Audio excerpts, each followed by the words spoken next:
Hey there, friends. So it's July, what? Monday, July 8th, 2019, and I woke up. I already knew when I went to bed that there was something brewing with the Gibraltar thing.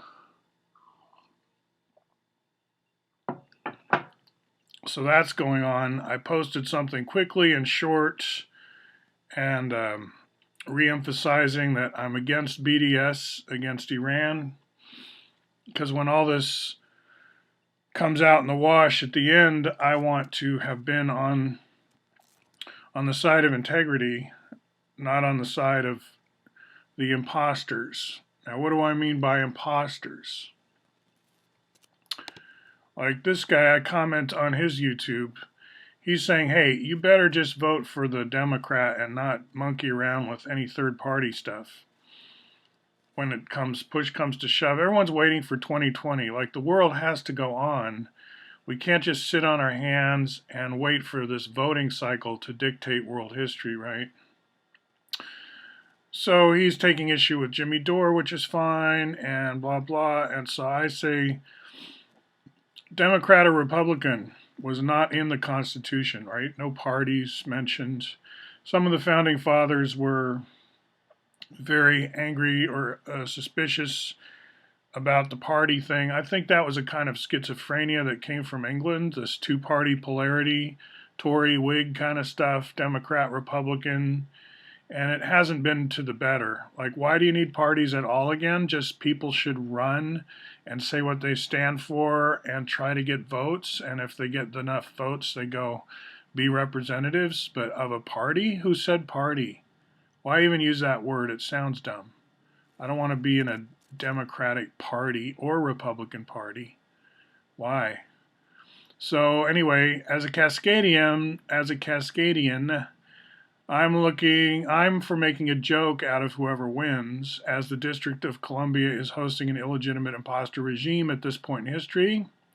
Looks like we're on track so far. So this goes back to, I like Tulsi Gabbard a lot, but I wouldn't want her to win because I don't think whoever's going to be the next president has to explain a lot of stuff about why we should take them seriously at all, given the history, given the cover-ups, given the covert operations, the dirty wars, the stink, right? The stink of DC. Who wants to have to sit on that pile? Not me. Not anybody I respect.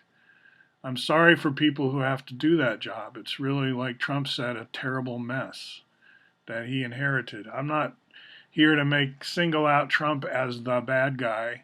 That's not my shtick, because I think it's too far gone to blame individuals. I think that's childish. Medal of Freedom winner Bucky Fuller declared the USA bankrupt and extinct in the 1980s. Gruncher Giant St. Martin's Press. Subsequent events have proved his point. Yes. Like, people don't read anymore, so I don't expect Americans to be especially um, up on their reading, because it's got to be on TV to be real. So that's why I like YouTube a lot, because I can get on TV, so to speak. I grew up around the world in different places, so I'm an expat. And studies have shown that expats, children of international families, they have certain characteristic traits. I was just hanging out with an old Cub Scout friend of mine from Rome, from the 1960s. He and his wife are visiting, and he fits the pattern. He's since then lived in Vienna, and Europe is as much his home as it's either nowhere is home or a lot of places are home. It depends how you want to put it. I really think of Portland as very much a home because I was here as a little kid. But I could see, like, if I could go back to Bhutan and live there, that would be great, right? So Hayden Dunn, that was Hayden. Good to meet up. So I've put some stuff on Quaker Quaker. This is kind of how I communicate from my ethnic group to like Sufis and Iranians or whoever. It's like citizen diplomacy is a real thing. And I think tourism is a kind of citizen diplomacy. My grandparents on my mother's side after World War II, the mobile home idea was still new. It was like trendy, and you could own one and retire even on a working man's salary. Like my grandfather was a linotype operator for newspapers, and yet they could travel to Europe after the war and buy a car and come back on the Queen Mary and stuff. And they were all about showing slides with the Kodak cameras, all this new technology to them, and tell us how Germany was a wonderful place and the people were friendly. And right, so this was tourism trying to heal the wartime mentality. And I think that's what we need. That's why I say we need to all have all refugees become tourists, which might just mean you go from asylum camp to asylum camp, but they're not camp, they're campus. But there's a camping aspect to life too. Like that just means more outdoors than indoors in some ways. Like we can refine the meanings as time goes along.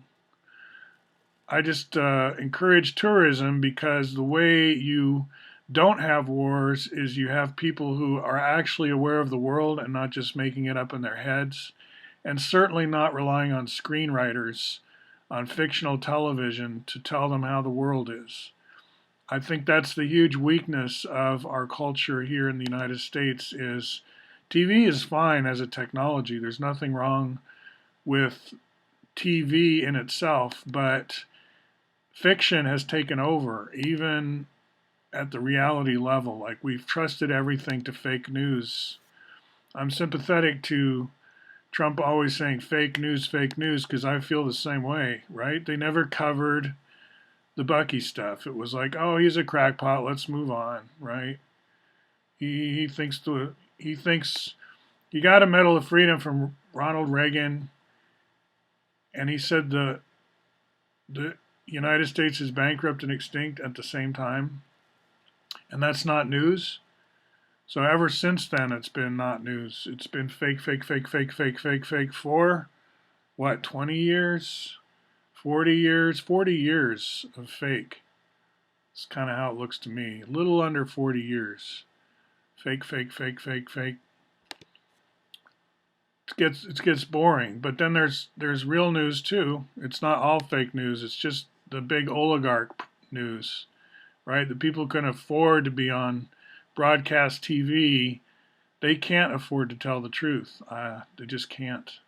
In code, maybe, but overt truth, no. So yeah, it's pretty suffocating, pretty horrible. But I don't watch much TV. All right, talk to you later.